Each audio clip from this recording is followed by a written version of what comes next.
말씀은 전도서 3장 11절을 보고 그 다음에 14절을 보도록 하겠습니다.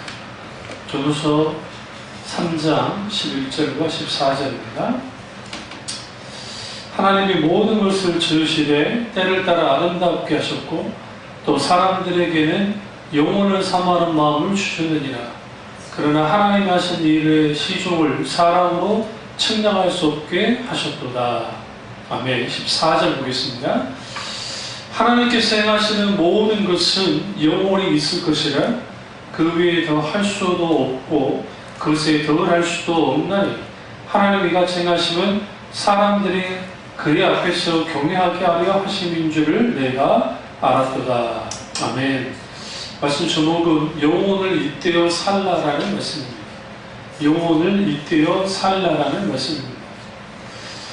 전도서는 인생의 문제에 대해서 잘 다루고 있습니다.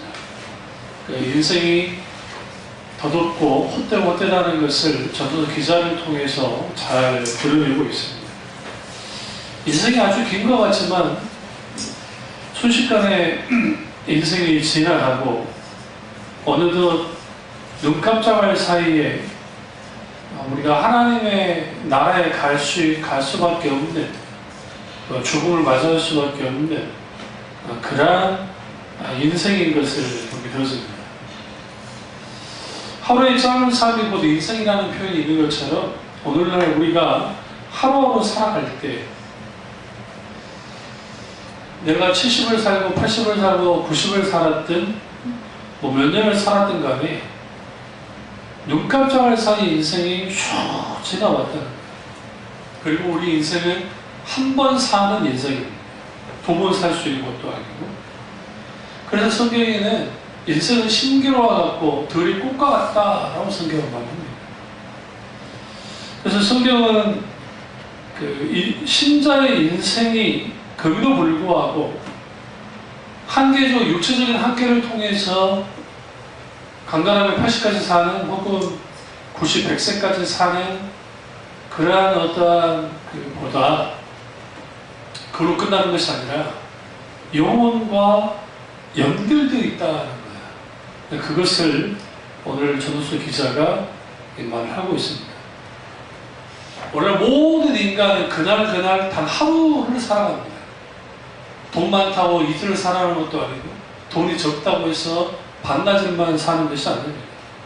하루가 모여 1년 365일이 되고 365일이 모여 1년이 됐잖아요. 그 1년이 또 모여지면 2년이 되고 10년이 되고 그러니까 계속 숫자가 늘어납니다. 그럼 그 숫자가 늘어나면 인생이냐? 그렇지는 않습니다. 나이가 먹을 뿐이죠.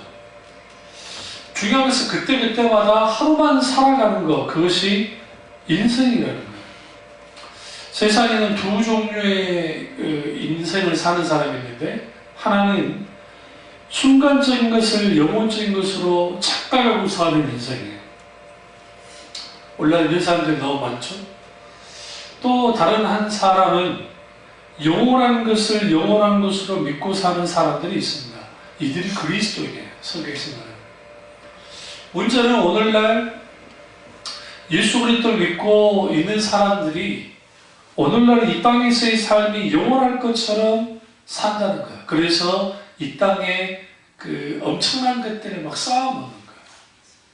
충분히 쌓고 쌓아두고 그리고 그것이 영원할 것 같이 생각하면서 그렇게 살아가죠. 근데 정작 그것이 영원하지 못하다는 거예요. 성경에는 예레미야 10장 10절에 하나님만이 영원하시다라고 말하고 있습니다. 이 영혼은 우리로부터 온 게 아니라 하나님께부터 주어진 겁니다.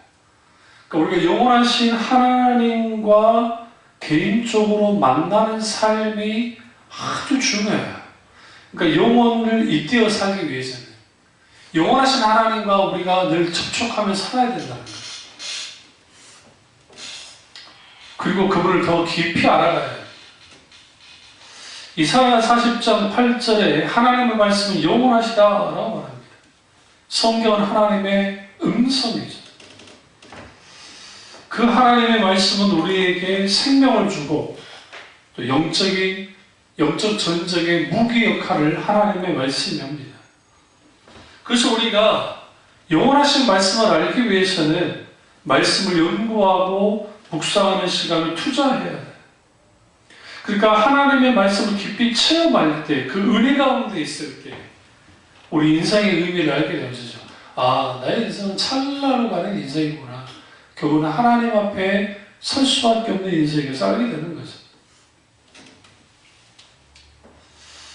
그래서 우리가 그 하나님과 우리와의 관계 속에서 가장 중요한 거, 영혼을 이때어 사는 사람들 속에서 가장 중요한 게 뭐냐면 에타할락, 동행하는 거.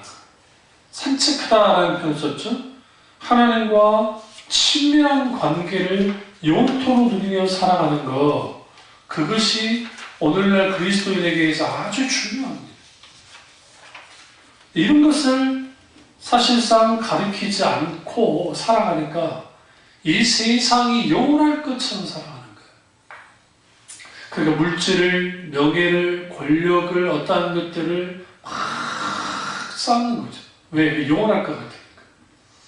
그러나 사실은 하나님 그 생명 불러버리면 그 자리에서 끝나는 거예요. 우리가 하나님과 동행하는 삶을 산다 할지라도 인간은 하나님과 엄격히 구별된 존재입니다. 어떻게 구별되어지느냐? 우리는 한계를 갖고 있는 피조물이고 하나님은 한계가 없으신 초월자세요. 그래서 그분과의 관계 속에서 우리가 살아간다는 것이 쉽지만은 않아요. 왜냐하면 우리와 절대적인 차이를 갖고 있기 때문에. 그러나 그분이, 하나님 그분이 우리에게 찾아오시기 때문에 아주 중요합니다. 근데 오늘 전도서 기자가 이렇게 말합니다. 사람들에게는 영혼을 사모하는 마음을 주셨느니라. 이게 이제 중요합니다. 누가 주셨다는 거예요? 하나님께서 주셨다는 겁니다. 오늘날 사람들이 하루하루 살죠. 뭐 먹을까 살잖아요. 뭘 먹고 살지? 어떻게 살지? 근데 언젠가는 내가 죽을 거라고 생각하며 사는 사람은 없어요. 네. 왜요? 하나님께서 우리에게 영혼을 사모하는 마음을 주기 때문에 있습니다. 그래서 그 마음을 가지고 살아가요. 그러나 우리가 중요한 것은 내 인생의 한계를 분명하게 솔직하게 인정할 수 있어요. 하나님 앞에. 그게 아주 중요합니다. 그게 되지 않으면 우리는 뭐 하느냐? 그 영혼을 사모하는 마음을 주셨는데 이게 이제 거꾸로 되어가지고 나는 영혼이 죽지 않을 것처럼 살아가는 거예요. 그러니까 교만한 거예요. 그런 말 하더라고요. 또 글 하나 있는데 그 종교를 대부분이 갖고 있지 않다가 60이 딱 넘어가면 그때 종교 생각을 하기 시작합니다. 사람들이. 왜냐하면 이제 서서히 60이 넘고 하면 이제 죽음에 가깝다는 걸 알기 때문에. 그러니까 이제 그때서야 종교를 가지려고 한다. 종교 신성을 가지고. 기독 신앙으로 돌아오면 좋겠죠. 그게 아니라고 한다면 인간의 한계를 내가 젊어서부터 나는 한계적 인간이구나. 나는 하루하루만 살아가는 존재였구나 라고 안다면 적어도 우리에게 영원한 마음을, 영혼을 사모하는 마음을 주신 주님을 의지하게 되겠죠. 주님을 바라보게 될 것이죠. 하나님은 또 이렇게 하십니다. 하나님은 인간의 영혼을 사모하는 마음을 심어주셨어요. 이 영혼으로 번역된 히브리어 올람은 어떤 뜻이냐면 무한하고 셀 수 없는 영속성을 의미합니다. 근데 이 영혼은 유한한 인간이 아니라 영원하신 하나님께 속하는 거예요. 그러니까 인간에게 없는 거예요. 근데 하나님께 생각하시는 모든 것은 영혼이 있을 거라고 성경이 말합니다. 그러니까 본래 영혼은 인간의 소유가 아니지만 하나님이 그들에게 영혼을 심어주셨다. 마음속에. 여기서 주다라는 표현, 줬다라는 표현, 주셨느니라는 표현이 히브리어로 나탄인데 허락했다.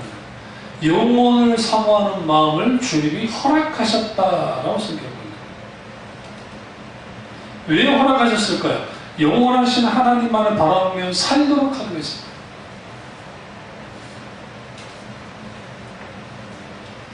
그러니까 하나님이 우리에게 영원한 생명을 주시 않으셨다고 한다면 인간은 아주 불행해요. 개, 돼지, 짐승들은 자기들이 태어나가지고 죽고 하는 거, 그렇다고 그들이 뭐 죽음에 대한 두려움을 갖거나 아니면 뭐 어떻게 될까는 근심걱정하지 않잖아요. 그냥 그렇게 살다가 본능적으로 살다가 본능적으로 죽잖아요. 근데 인간만은 그렇지 않거든요. 인간은 지성과 감정과 의지를 갖고 있기 때문에 만약에 하나님이 영원한 생명을 주지 않았다 하면 아주 고통스러웠어요. 모든 인간.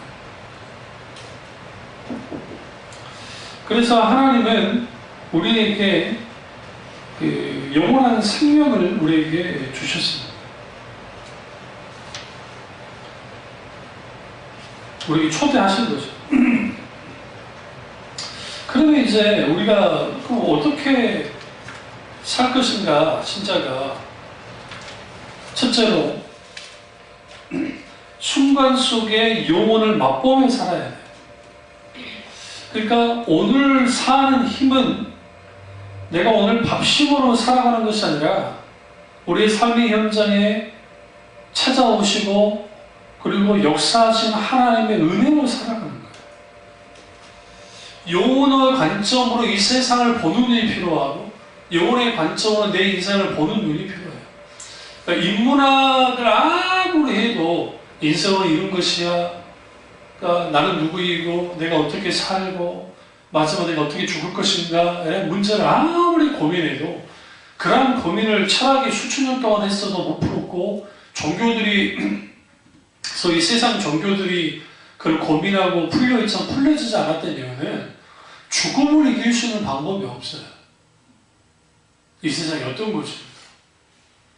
그런데 나사렛 예수 그리스도께서 인간으로 이 땅에 오셔서 십자가에서 죽으셨고 부활하심을 통해서 그 부활의 놀라우신 능력을 통해서 무슨 일이 벌어졌느냐? 죽음을 이길 수 있는 길이 열렸다는 거예요. 예수님이 나사로를 살리셨던 가장 근본적인 원인은 단순히 나사로를 살리기 위해서가 아니고 나사로의 살림을 통해서 신자들에게 부활이 있음을 분명히 알도록 한 거예요. 그러니까 우리 모든 하나님의 사람들은 구원받은 하나님의 백성 속에는 순간 속에 영혼을 사는 거예요. 시간 속에서 영혼을 살아가면서 영원한 생명을 누리며 사는 사람들이기 때문에 아주 고귀하죠. 아주 중요합니다. 근데 살다 보면 우리 생각도 인생이 사라지지가 않습니다. 흘러가지가 않습니다. 그러나 영혼의 관점으로 인생을 한번 쭉 살펴보면 하나님께서 우리에게 영혼을 심겨줬다는 그 하나 이유만으로도 얼마나 인간의 하나님 앞에 복받은 자인지를 알 수가 있어요. 그러면 영혼을 잇대어 사는 사람은 어떤 사람 사는 사람이냐? 두 번째는 세상에서 살지만 관심을 하나님께 두고 사는 사람들이에요. 그러니까 관심이 하나님께 있어요. 하늘에 있어요. 하늘을 품고 땅에 살아요. 근데 하늘을 품고 땅에서 살기 때문에 어떤 사람들이에요? 하늘을 사는 사람들이에요. 그래서 뭐 하늘에 속한 사람, 뭐 육에 속한 사람, 뭐 그런 게 있잖아요. 성경에 이제 사도 바울이 한 말인데 결국 우리가 하늘에 속한 사람이 되어진다는 거예요. 관심은 그러니까 우리가 오늘을 살지만 우리의 관심은 영혼에 있어요. 영혼에. 하나님의 영원한 생명이에요. 그럼 오늘은 그렇기 때문에 오늘은 그냥 오늘이 아니에요. 영혼과 잇대어 있는 오늘이에요. 이게 이 설교가 조금 어려울 수 있는데 아주 중요합니다. 그러니까 우리가 살고 있는 세상과 오늘은 언젠가 끝나고 없어질 오늘과 세상이야. 그러나 영원한 하나님의 나라에서는 영원한 현재만이 있습니다. 이게 아우구스티누스가 영원성이라는 책에서, 영원이라는 책에서 잘 다뤘는데, 하나님의 나라는 영원한 현재, 영원한 오늘이에요.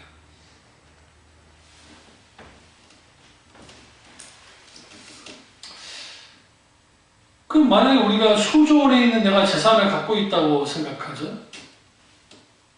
그냥 죽고 난 다음에 그 돈을 단 한 푼도 가져가지 못합니다. 그럴 수 있겠죠. 좋은 데 묻히고 좋은 관리에 들어갈 수 있을지 모르지만 몇 년이 지나면 썩어 없어질 거예요.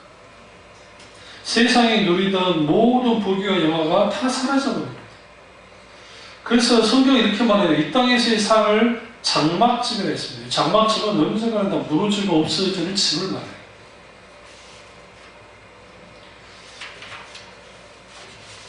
그래서 세상에 대해서 모든 것이 무너지기 때문에 좋은 것도 끝나고 나쁜 것도 끝이 납니다. 그래서 세상의 삶이 좋다고 해서 그것을 취해서는 안 되고, 그것은 결국은 장막집에 불과해요. 없어질 장막집이니까. 그렇다고 또 세상에서의 삶이 힘들고 어렵다고 해서 낙심할 것도 아니에요. 어차피 그것도 끝나서 없어질 것 같아요.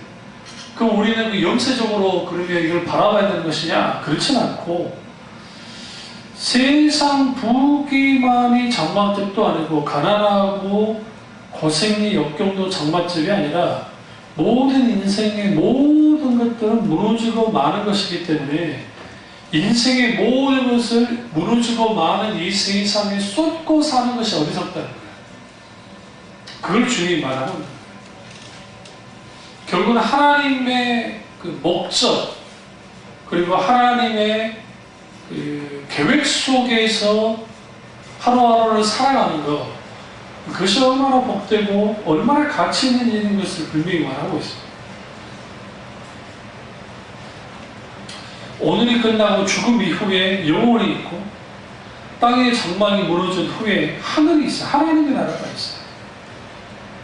그래서 전도서 기자가 이걸 뭐라고 했느냐? 사람의 손으로 짓지 아니한 하나님이 주신 영원한 하나님의 나라에 대해서 전도서 기자가 표현하고 있어요.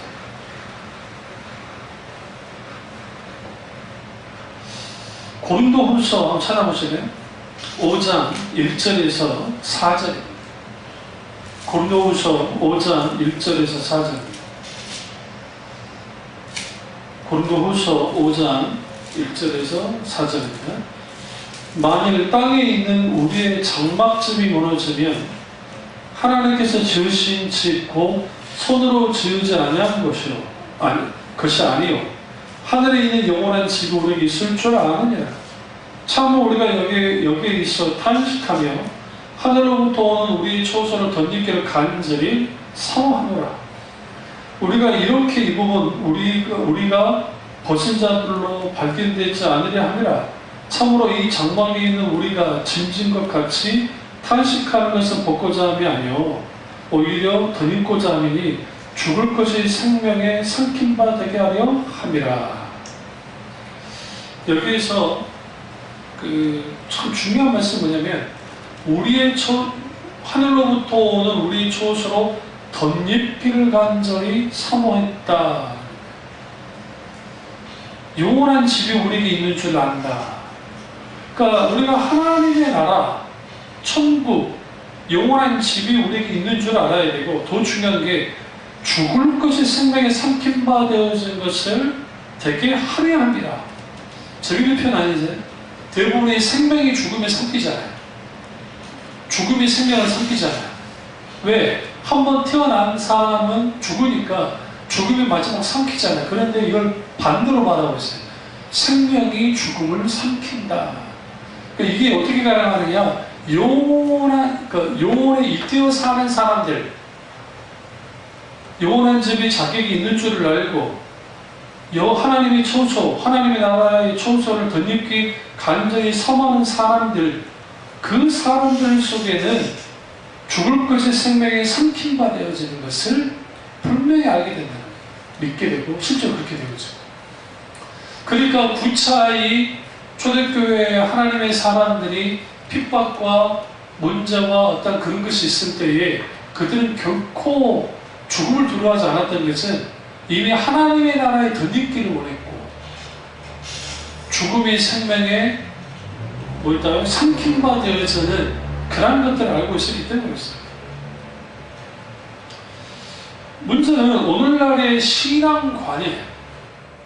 오늘날의 신앙관이 너무 현세적입니다. 그러니까 지나치게 현세적인 것도 문제가 있지만 지나치게 내세적인 것도 문제가 있어요. 그러니까 우리나라 같은 경우에는 6.25 전쟁 이후에 사람들은 죽음을 많이 봤잖아요. 그리고 가난했잖아요. 그러니까 내세 중심의 신앙이 설 수밖에 없었어요. 하나님의 나라.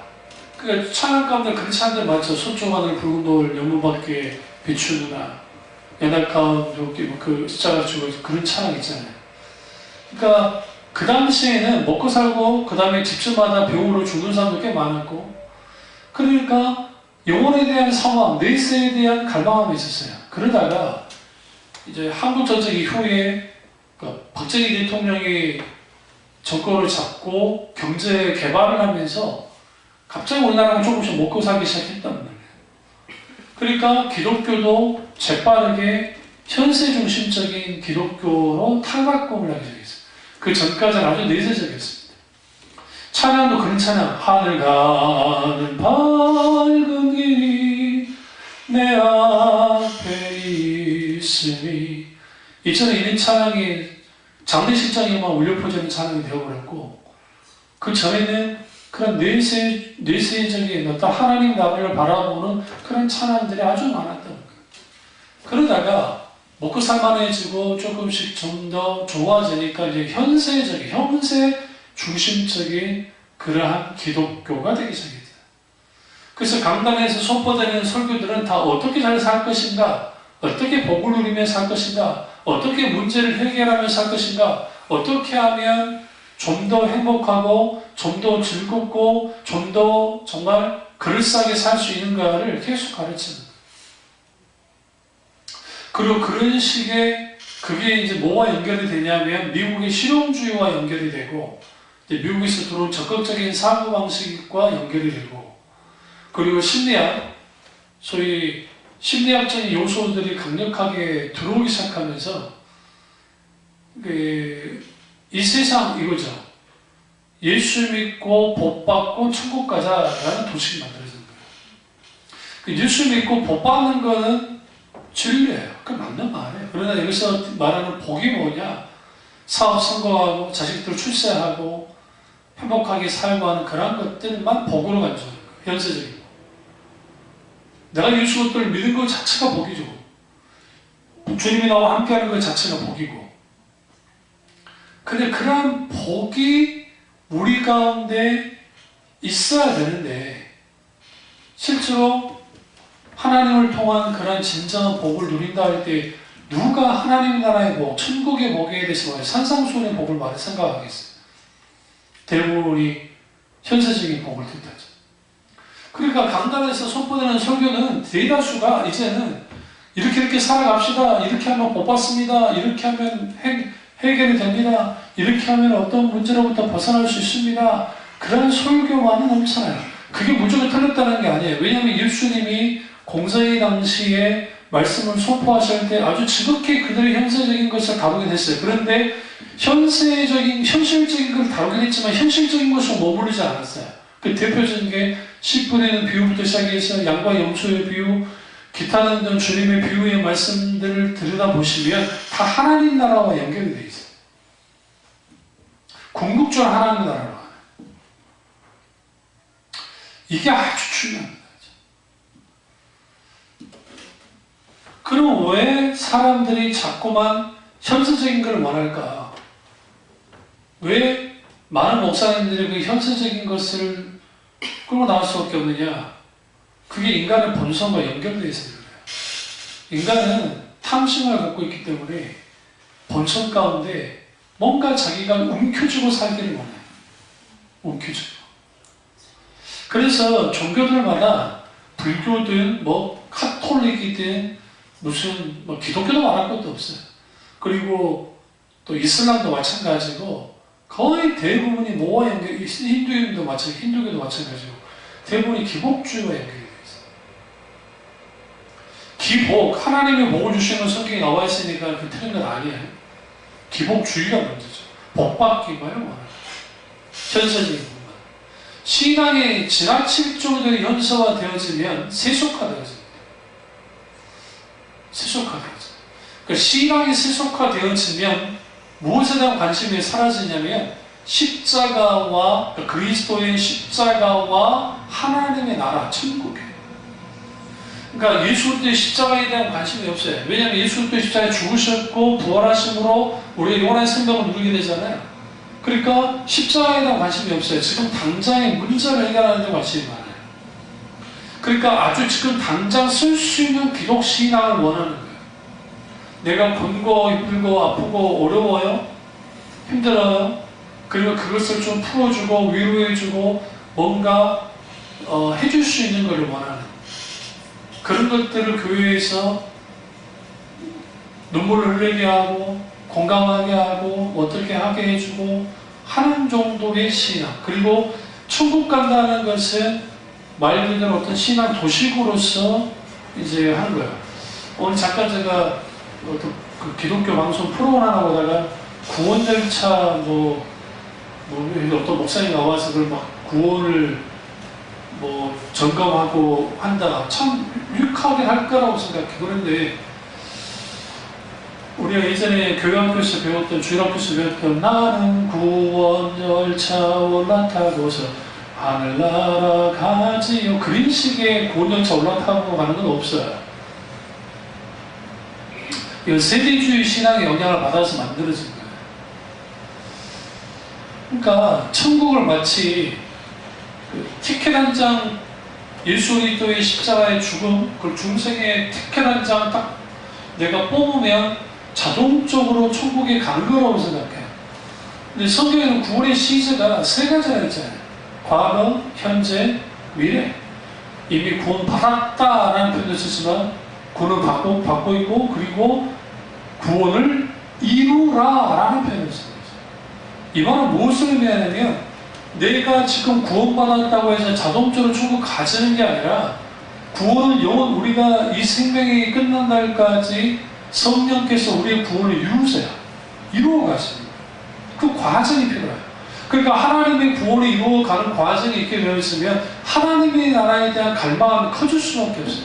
근데 한국 교회들은 예수 믿고 중세에 처음 뵀으면 자기 느낌으로 뭐든지 모르겠지만 어쨌든 그럼 내가 구원 받은 걸로 확신한 거예요.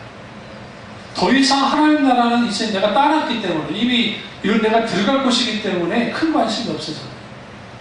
그런데 초대교회 교우들이나 또 하나님의 사람들의 글들을 쭉 보시면 개혁주의자는 말할 것도 없고 하나님의 나라에 대한 사모함이 아주 커요. 지극히 커요. 그리고 하나님 나라에 대한 관심이 많은 만큼 영원하신 하나님에 대한 관심 또한 높아져요. 그러니까 한번 잘 생각해 보세요. 교회에 나와서 여러 설교를 듣고 현세적이고 아주 실용적이고 적극적 사고방식이고 번영주의적인 신번영주의적인 어떤 신앙 형태 가운데 있을 때에 그들의 관심이 하나님께 있는가 아니면 내가 필요로 하는 것에 있는가. 상당수가 자기가 필요로 하는 것에 있어요. 이게 아주 문제예요. 신앙에 있어서. 그래서 영혼에 잇대어 사는 사람들은 말 그대로 이 세상이 영원하지 않음을 알기 때문에 본인들이 어떻게 해요? 이 세상을 최선을 다해 살되 그렇다고 소망은 이 세상에 두지는 않아요. 소망은 어디에 둡니까? 하나님께, 하나님 나라에 소망을 두며 사는 사람들이 그들인 것을 분명히 말하고 있습니다. 고린도 후서, 아까 우리 읽었죠? 5장 1절에서 우리 장막이 무너지면 하나님께서 지으신 집, 굉장히 중요합니다. 손으로 지은 것이 아니고 하나님은 영원한 집이 우리에게 있는 줄을 아노라. 그러니까 하나님이 직접 지으신 그 집이 우리에게 있다. 그걸 알고 사는 사람들, 그 사람들이 세상의 영향을 적게 받고 살아요. 영혼이 띄어 사는 사람은 마지막 세 번째로 믿음으로 사는 사람들. 하나님의 나라를 보는 것, 영원한 나라를 볼 수 있는 눈은 믿음의 눈으로 보지 않고서는 보이지가 않습니다. 그래서 믿음으로 사는 사람들은 세상에 보이는 것에 크게 영향을 받지 않아요. 실패하고 가난해도 그 때문에 어두워지거나 날카로워지지 않습니다. 원망과 불평과 시기와 미움도 없습니다. 뭐냐면 믿음으로 말미암아 살기 시작할 때에 내가 이 고난과 역경 속에서도 나를 능히 예수 그리스도로부터 뭐할 수 없도록 띄워놓지 못하다는 것을 알기 때문에 그런 신앙을 가져라고 성경은 말하고 있어요. 문제는 이 세상은 자꾸 눈에 보이는 것에 집중하도록 만듭니다.